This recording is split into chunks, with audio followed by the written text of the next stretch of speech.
I've loved words and stories for as long as I can remember. That's how I process the world and look back on memories and understand people, really. I owe my writing to the authors that I read, especially as a child. Enid Blyton's English phrases, J.K. Rowling's well placed adverbs, P.G. Woodhouse's sarcastic wordplay, Jodi Picoult's heartbreaking metaphors, and dozens more that I consumed, loved, and envied for their magical abilities. My writing comes to me in phases. I'm still building my relationship with it. Plenty of stories left half finished, poems written after bolting upright wide eyed at 3 a.m., only to be discarded later. And of course, the occasional stream of consciousness that leaves me recklessly wondering how sane I am. In the times when my relationship with the outer world is shaky at best, writing reminds me that there's more out there. I've always dreamed of capturing one specific feeling through my writing. The feeling you get when you look up at the stars for a few minutes, or when you hear a whale song, of being inexplicably small and yet significant, of being inspired and elevated and beautifully human. There's a long, long way to go, but there's a thrill and a hope in knowing that one day I may get there.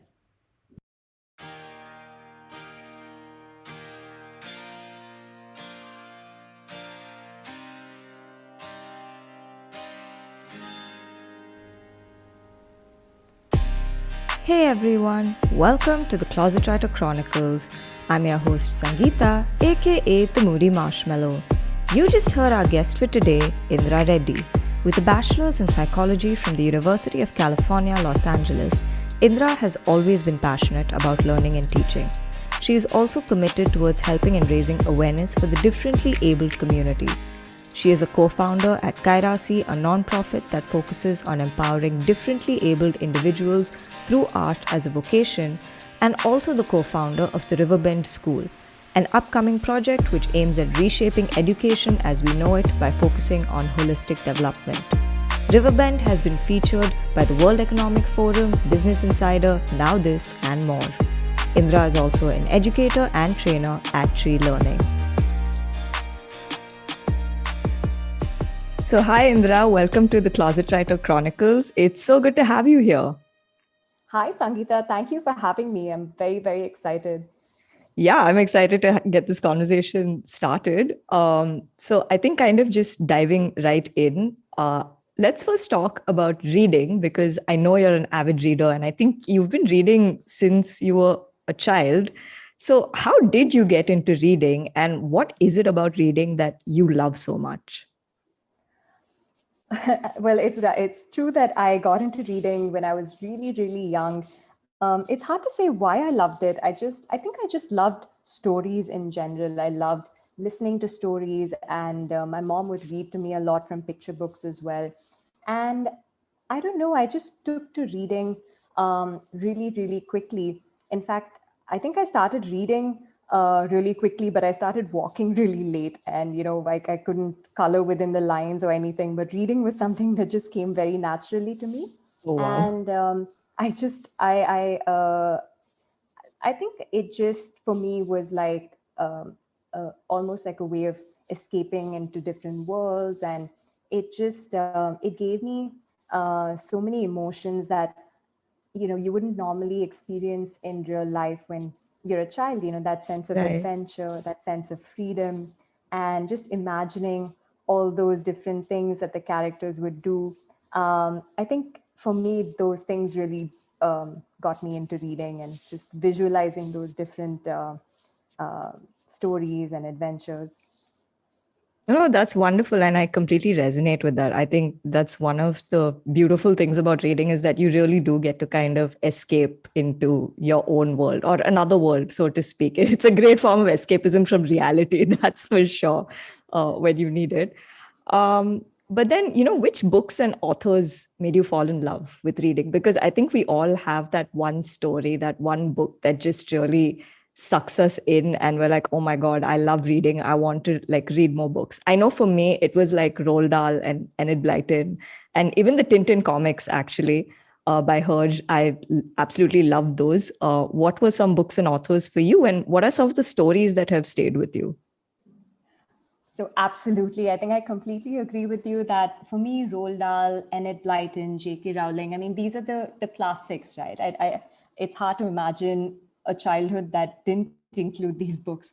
And I think those really left an impact on me in terms of just the characters and I could almost imagine them as real people, even before the movies or whatever came out. Yeah. When I was reading them, you can almost picture how they look, right? And you can picture them speaking, you can picture what's going on. It's almost like a movie that's playing in your head. So I think those books really made me fall in love with reading. But as I got older, there was also, I love this author called Philip Pullman. Okay. He wrote oh my gosh, I'm forgetting it now. His Dark That's okay. Materials trilogy.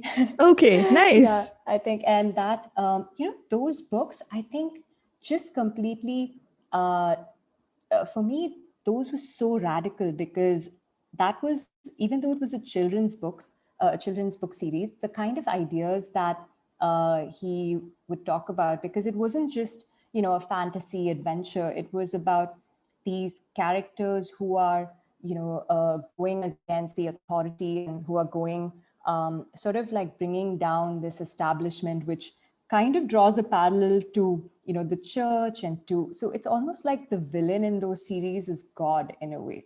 And these kids and these characters, they're trying to break out of that authoritative regime and just give freedom to everyone's minds and all of those. And that stuff is pretty far out for a children's book, right? Yeah. So I think that, and it incorporated things from like astrophysics, like there was dark matter, there was like Oh, wow. different, there was time travel, like multiverses. So so for me, that book series was just one of my all-time favorites. And also, I think I was part of this book club, which was called the Landmark Book Club, Okay. and that was just a group of kids who would get together once a month, and it was organized by the managers of the store. Okay. And what they would do is they would give us books that were newly released or hadn't even been put into the shelves. And I think they kind of wanted to get our reviews on it, our impressions, to see what would work with kids our age. And that was a fantastic experience because it exposed me to all kinds of books. Like it really took me Yeah. out of my comfort zone because I ended up reading, books by authors that I'd never even heard of. And one of them, for example, was the Percy Jackson series, which now is super, super popular. But Yeah. I think back when I read it, it was still very new, and that was also amazing. And there were all kinds of books about even World War II or colonialism. There were so many different books that I was exposed to at that age, and I think that also left a huge impression on me. And that's also why kind of fell in love with historical fiction. Anything that's set in different time periods, especially when they have strong women characters. I think I'm really drawn to those stories. Yeah. Yeah, particularly. Yeah, no, that's amazing. I always love listening to people, talk about, what kind of stories, always resonate with them and stay with them. And also loved your recommendations. I will definitely, I mean, Percy Jackson I've read, but I've not read the other one. So I'll definitely go check out that trilogy for sure. I was like, oh my God, I have missed out on this. But, kind of pivoting off what you just said, slightly debatable topic, but I would love to know, since I know you're such an avid reader, what are your thoughts on book to screen adaptations? How many of them do you think get them right? Okay, book to screen adaptations, I think they work only when you haven't read the book. I think that's the only Fair time enough. that's the only time you'd enjoy the movie. Um, and unpopular opinion, I don't know, the Harry Potter movies just do not do it for me. I mean, That's fair. I cannot watch them without cringing. Like, oh my God, what have you done to this character, and why have you cut out these scenes? And this is so important. I mean, it's for me, it just doesn't do it. Although I would be interested in seeing a TV series made from Harry Potter, because I feel like when you Yeah. have that length of time, And now with the kind of content that's being created, the depth that Yeah. they're developing the characters, I think that would be interesting to see. But yeah, no, although there are many movies that I've seen that have made me want to go back and read the book. And I think Nice. a couple of them have done justice to it, I would say. Like, I really enjoyed Memoirs of a Geisha, both the movie and the book. I Nice. think The Godfather also does justice Yeah, to it's a it. beautiful movie. I mean, I've not read the books, but yeah. Oh, you should. The Yeah. books are just unbelievable. But for me, the books always trump the movie. So Yeah, for sure. I mean, I think that's a given for most readers. Like if you read something and then you watch it and then you're like, no, the book is just way better. I think that's the usual yeah. answer. And I agree with your point on Harry Potter being made into a web show. I think that would be damn cool. So any OTT platforms, if you're listening, you know what to do. Uh, Yes, you have two viewers right here. So Exactly, for sure. But no, that's I love that view. But also, I know you started a bookstagram page during the lockdown, which is basically a book Instagram page. For those who may not be aware of what that is, um, what made you start that, and how has that journey been? well, some people really got into baking sourdough bread. For me, I think creating the Bookstagram page was just one of those things that, lockdown kind of enabled me to do because there was just so much time and there was no compulsion to really do anything other than, just sit it out. I think, okay, so how did I start it? I think it's actually because I happened to fall out of reading for many, many years. I think for like 6 to 8 years when I was in university, I didn't read a single book. And then I really wanted to get back to it.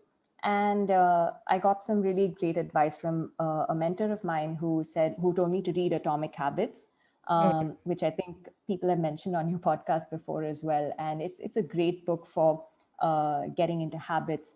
And so I actually started by reading just one chapter a day, Okay. nonfiction books. Hmm. By the way, if you haven't realized by this point, I almost exclusively read fiction because that's my favorite kind of Oh, book. mine For too. me, Mine too. reading for me nonfiction kind of feels like work, but I'm trying to get better at it.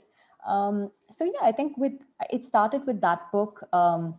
I would read a chapter a day, and then I would also write down like the points that I've learned.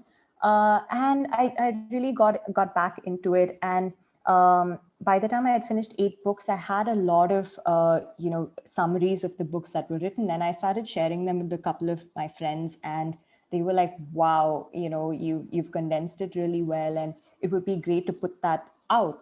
So I thought, okay, why not? Let me try creating a page. And so that was initially why it was called books.insights. It's the worst name possible, but it was just a placeholder name at that point, and I didn't bother changing it. It mainly started for me to just write key takeaways from different books that I'd read.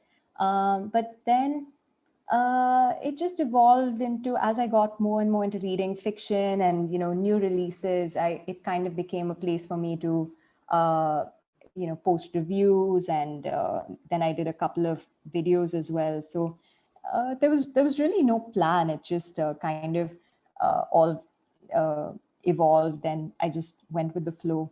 And I found that I really enjoyed taking photographs of books, and finding props that were color coordinated and went with the theme. So it was really just a fun thing for me to do. Yeah. Yeah, I know it's a lovely page. It's very aesthetically appealing as well, and some Oh, great it wasn't reviews. always. It really wasn't always. You have no idea how many, like, you won't even see the post that I'd posted, way before, because I kept deleting all the ones that, I didn't like. But I think that was also part of the journey. Maybe I might repost them again just to Yeah, you show the should. evolution. No, I'm sure Yeah. they'll be great. But also, I love your reviews, and I'm always like, oh, I did not know about this book. And I keep going and marking things on my TBR list, which is like a never ending list. And I really need to get Yes. to. But I think such are the pains of being a reader who always only marks TBR lists and gets books and never really gets to reading them. but Absolutely. um, but yeah, having said that, I know so I know you write book reviews, but I also know you have been into creative writing, not very seriously, but I know you write a blog, but I know you also like, because we were a part of a writing group where we did like poetry and other forms of creative writing and like short fiction, microfiction and stuff. And you write really well, and I know that you also enjoy those formats. So when did you start writing, and when did you realize that this is something you love doing? And do you think you'll ever do it seriously, like maybe as a side gig or something like that? Well, that's a very layered question. I think I've always written. To be honest, I from when I was a child, I think reading those Enid Blyton stories. I mean, I'm sure we've all done it. We've tried to write short stories of our own, but then we realize how incredibly hard it is to actually finish it. So I think I have a ton of, just stories that I've started, and then I've just given up, before I'm even one third of the way done. But I've always, because I've loved reading so much, I think writing is the other side of the coin, and I've always wanted to do it. So since you mentioned the writers group that we were a part of, for me that was a really new experience because I've never really shared my writing before. I've never posted it. I've hardly ever shown it even to my friends because I think I was always very inhibited about how people would receive it, and Right. just it's because you're exposing yourself, right? Yeah. It's hard to be that vulnerable. So for me, that writers group was a great experience. It was and every day you get that prompt. So for me, a big challenge was just what do you write about? Like, what do I have to say that's interesting enough for people to want to read it. So I think that group was a really nice, non-judgmental, really accepting group of people who I felt comfortable enough to share with. And actually, since then, I've been trying to write.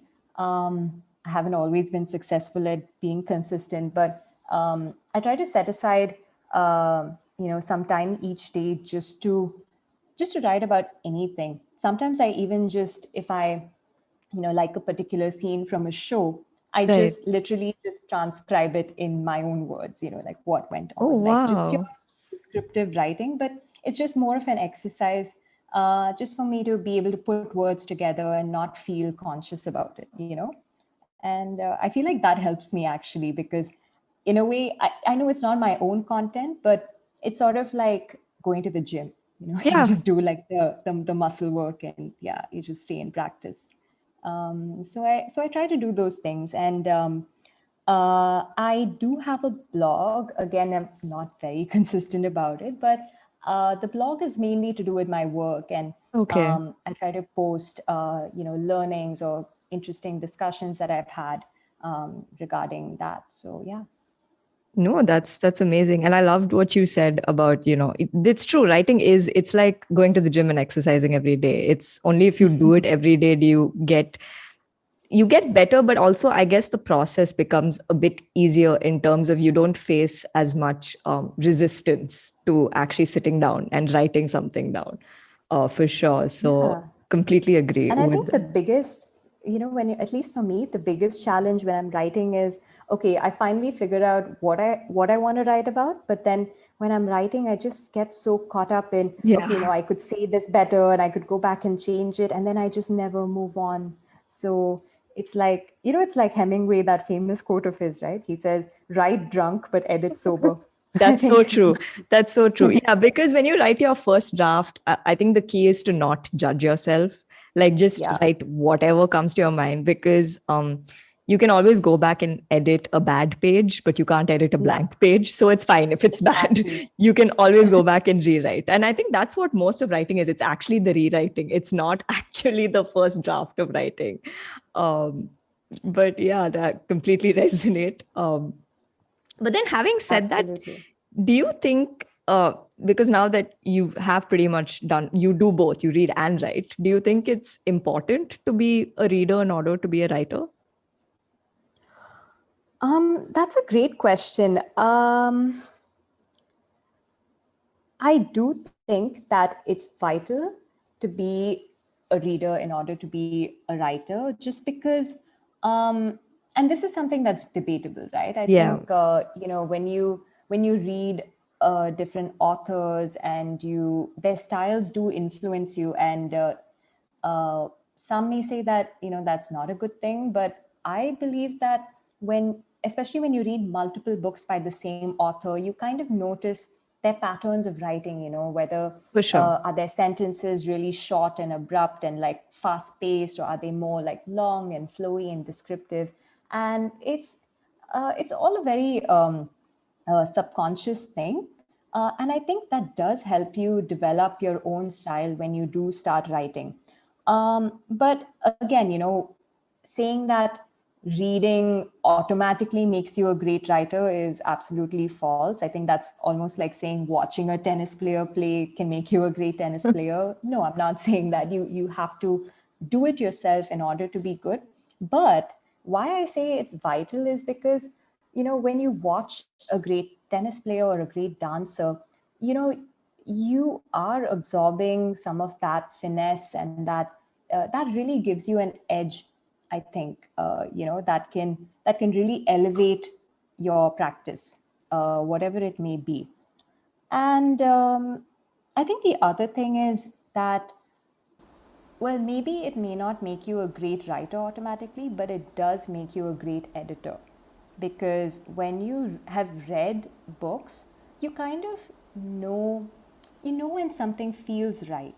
And I think when you go back and edit your own writing, or edit someone else's writing, it's just very intuitive. You'll just know that, okay, this could sound better, this could be taken out.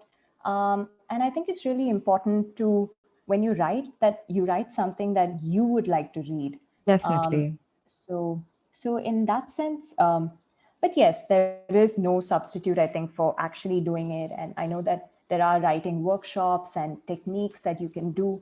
But I do think that reading gives you that 10% of an edge that's really important. Yeah, for sure. No, I completely agree. And again, love the part you spoke about reading making you better in terms of editing. That 110%. I think if you want to get into editing in general, reading is the best way because you expose yourself to so many different kinds of writing, to so many authors, so many styles. And that's really helpful. I think it also just helps you decide what it is you like for yourself and what you don't like, and kind of helps you develop that specific niche as well. So yeah, love that answer. But shifting gears a bit, I know you're a part of this nonprofit called Kairasi, which focuses on promoting art and design as vocations for specially abled individuals. And you're also working on building the Riverbend School, where you're essentially creating a new syllabus and even teaching methods from scratch. What has that journey been like, and what does education mean to you? Wow, I don't know how to answer that question, brief enough to fit into the podcast, That's fine. because there's, We have time, um, and I will edit this later. yes. um, Well, I think the journey for me, getting into the school project and also Kairasi, somehow they both were opportunities that came to me without me actively searching for it, but they, happened to be in my path. And I was drawn to them because I personally have always wanted to do something that creates an impact in some way. And for me, working with special needs or differently abled individuals is always something that's very close to my heart.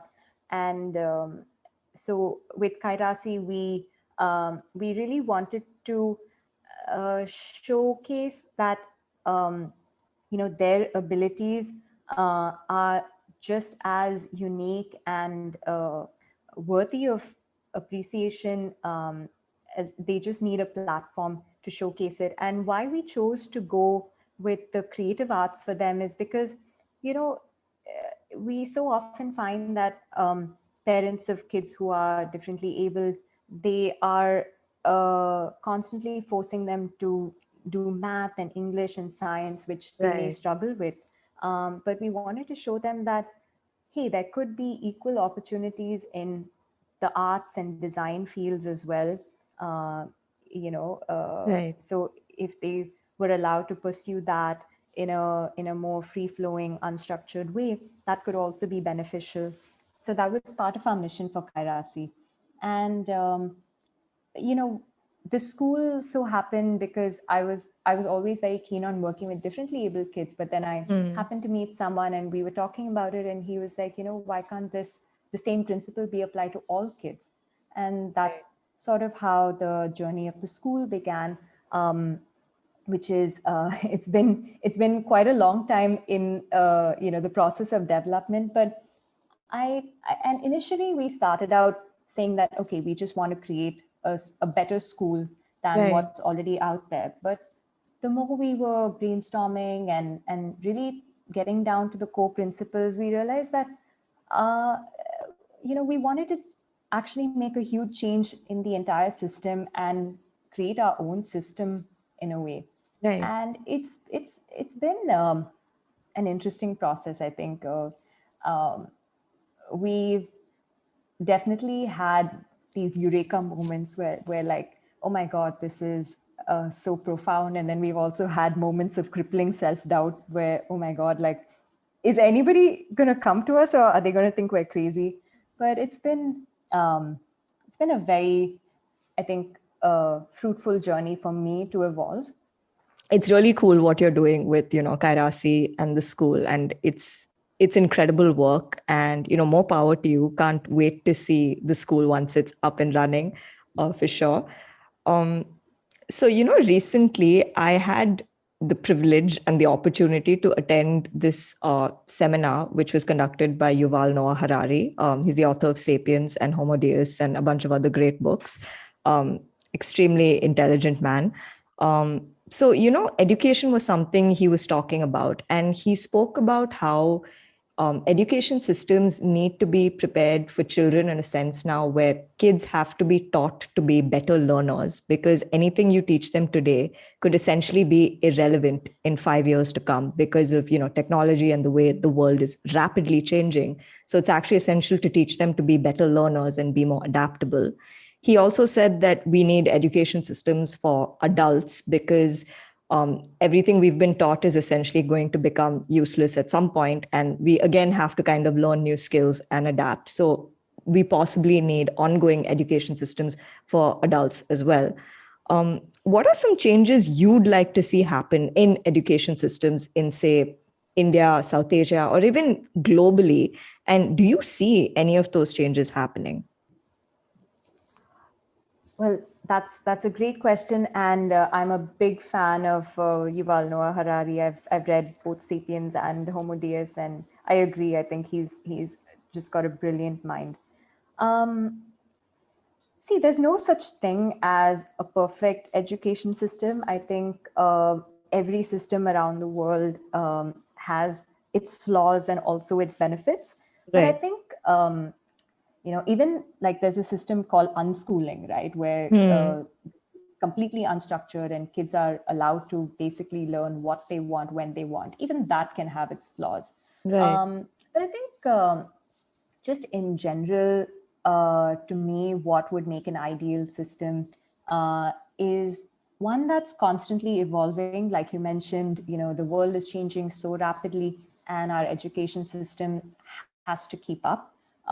In terms of the delivery methods, in terms of the content, the kind of skills that we're teaching. So it Right. has to be constantly evolving.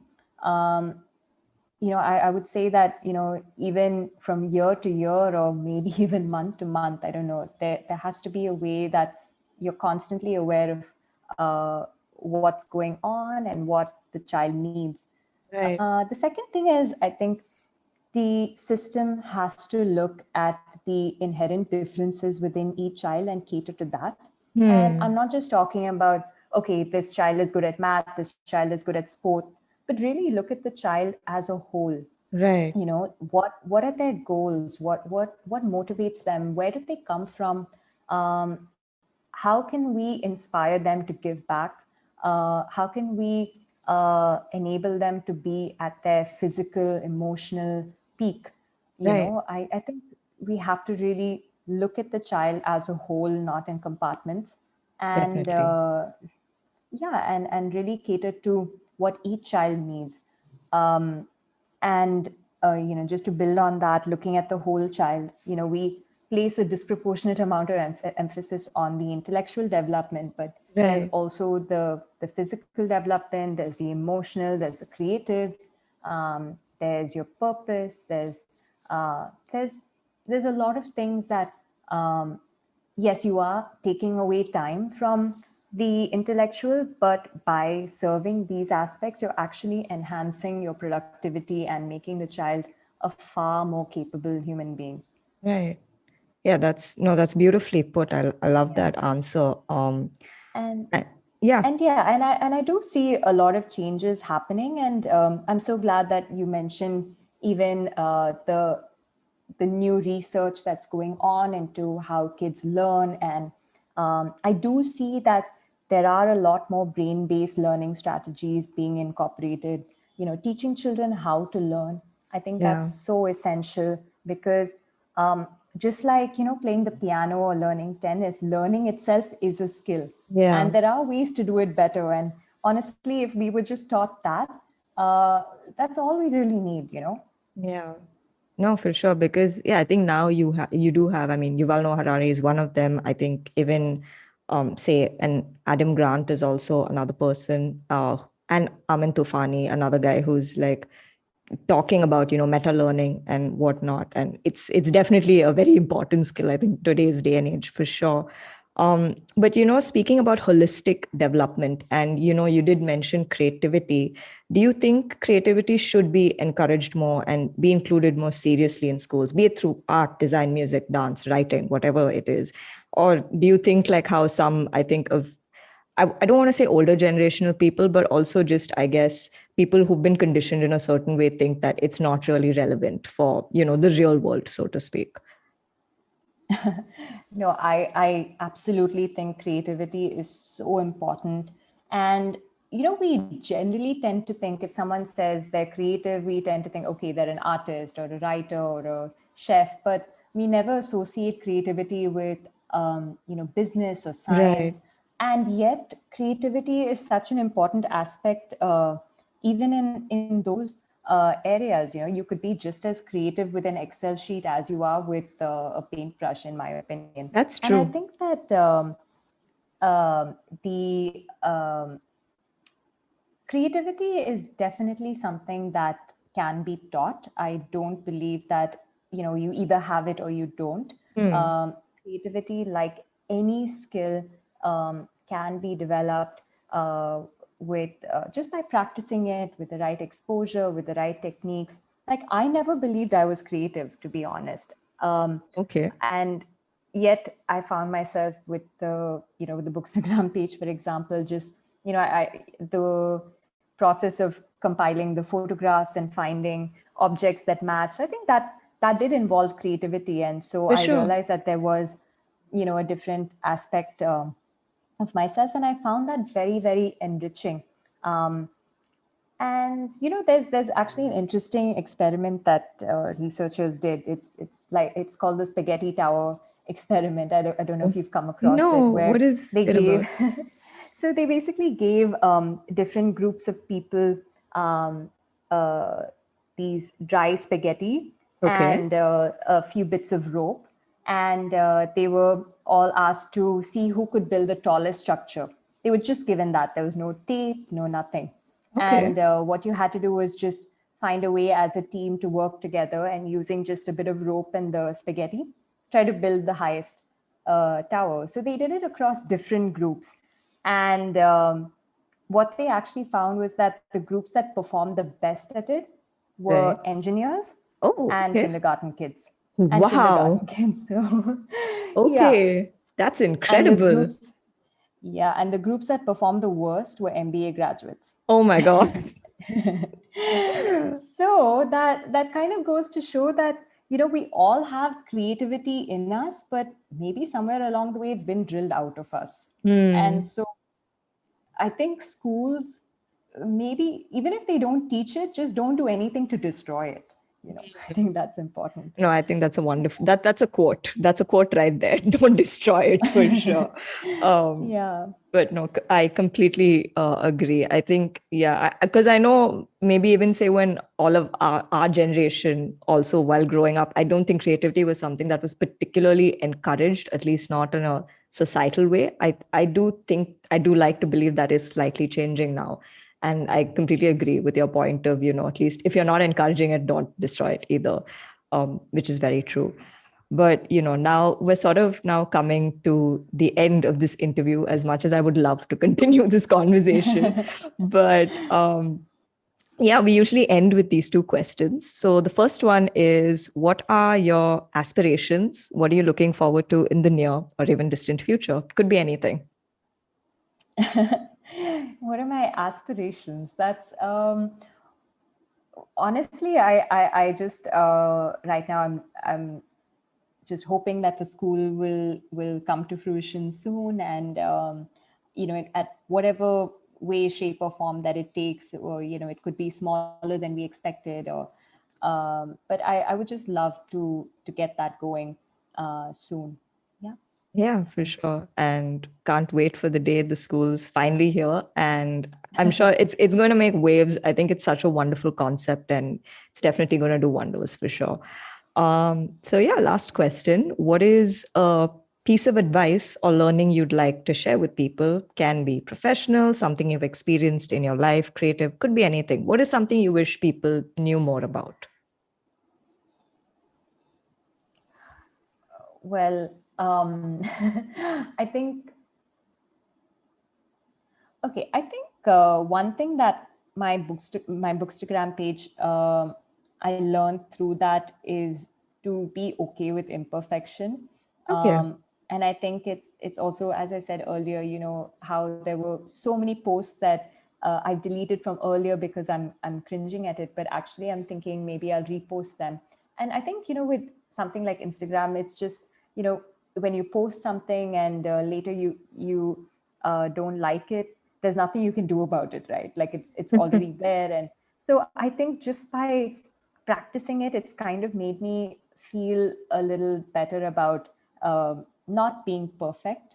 Okay. Although it's very, very difficult. There's so many times I wish I could just delete my entire page and start from scratch again. But um, I think, and I think that's really important as part of the creative process as well, is to not throw away the process. Uh, it's to look back and see, however much you might cringe at it, uh, sometimes looking at it later on might still tell you something, and you could learn from it again. True. And the other thing that I read this book by Elizabeth Gilbert. It's called Big Magic, and Okay. it's I think it's an amazing book for anyone who's trying to be creative, who's already in the field of writing, or anything really, because she gets very real about things. And one of my favorite things that she said was that, yes, we all strive to be original, and yes, originality is great, but what's really important is being authentic. And a lot of times we get so hung up on, okay, what I'm writing is not original, it's been done before. And what she says is, yes, almost everything has been done before, but it hasn't been done by you. So, whatever it is, it doesn't matter if you feel it's not original, as long as you have your own authentic voice to it. That was one really great piece of advice. And the second piece of advice that she gave, which was, not something you usually hear, but I thought it just made so much sense. She says a lot of times people come up to me and they say, I really want to get into writing full time, and I want to quit my day job, and I want to get into writing. What do you think I should do? And what she says is, you know, don't do that. Yeah. Don't kill your creativity by putting pressure on it to pay for your life. Yeah, And true. I think I think that was just so real. It's not, yeah, people say go follow your passions, go do that, but she was very real about it. And she said, when you are expecting your writing to pay for your rent, that's the that kind of pressure will you will not be able to write as well as you could than if you were writing purely for the joy of it. Yeah. So No, for I think sure. those were really great pieces of advice that I read. Yeah. No, for sure. I think, yeah, because any creative profession has its challenges. I think it's obviously it is better to be smart about what you're doing, because I know a lot of people who get into writing and they're like, oh, I'm expecting to write the next bestseller or like the best, film of the year or whatever. And I'm like, it takes a lot more than just, sitting and writing, because there are so many people who write. And if it was that easy, we would all be winning like Oscars or like Booker prizes, but that's not how it is. But yeah, Exactly. two wonderful pieces of advice for sure. I think much needed for a lot of people to hear. And with that, we have come to the end of this interview. Thank you so much for being a part of this, Indra. Absolutely loved this conversation, learned so much from this. Yeah, thank you for being here. Thank you so much, Sangeeta. I think your questions were absolutely thought provoking, and it made me self reflect a lot as well. I really enjoyed being here, and thank you so much for having me. Thank you. So that was my conversation with Indra Reddy. This was a really enriching conversation, and I absolutely loved listening to her talk about education. I also got some great book recommendations, which I cannot wait to check out. Closing this episode with a blog piece written and narrated by Indra. I hope you enjoyed the show, and I'll see you next week with a new guest and a new chronicle to share. Talk soon!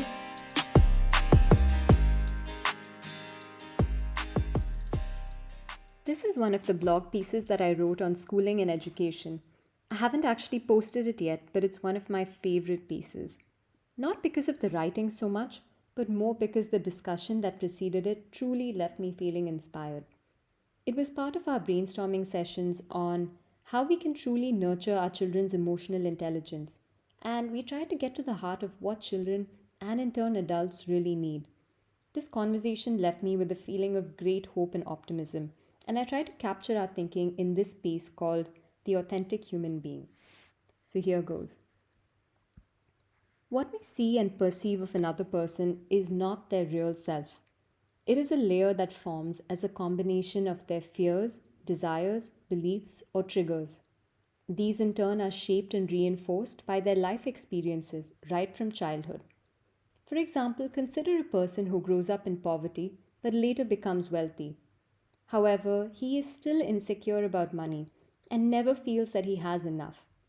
Even though his circumstances have changed, he still carries his fears that stem from his experiences of not having had enough money. This might in turn affect his behaviors, his reactions to situations, and his communication with others. It's important to understand that fears themselves are not inherently bad. They came into existence at a particular point to help the person cope with their current situation. The purpose of fears and beliefs from childhood is to protect the child. However, over time, the child grows into an adult and the circumstances inevitably change.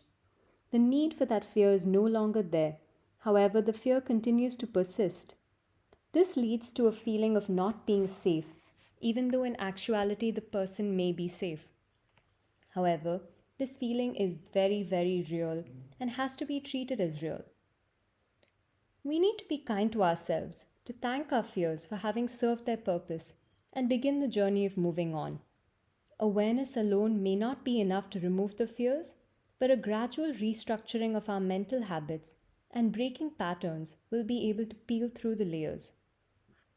At the very core, beneath the protective layers of fears and triggers, is the real human or the authentic human. This is the human that we need to give recognition to in each child. It's like the three-layer model of identity: who others think I am, who I think I am, and who I really am. It is this core layer underneath all the baggage that connects us humans and is fundamentally the same. Empathy comes from being able to connect with the authentic human inside other people, regardless of their outer selves. So, how do you create an environment that permits children to be authentic?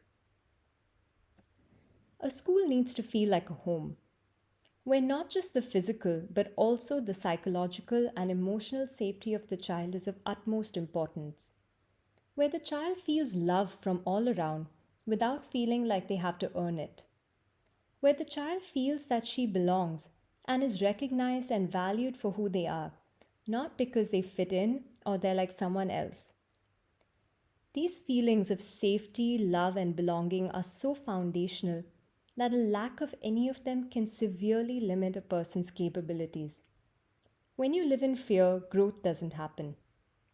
When children know that their real, authentic selves are safe, are loved, and truly belong with others, their insecurities and unhappiness cease to exist. In such an environment, people can be vulnerable with each other. For our children and adults, there will exist many kinds of communities, from small to large, the largest community being the entire world. If we can provide, in our community that is the school, this foundation of safety, love, and belonging, then our children can go forward to larger communities and be able to create the same feelings for themselves in any circumstance. Our goal is for our kids and adults to not only have this foundation, but also to be a source of it for others.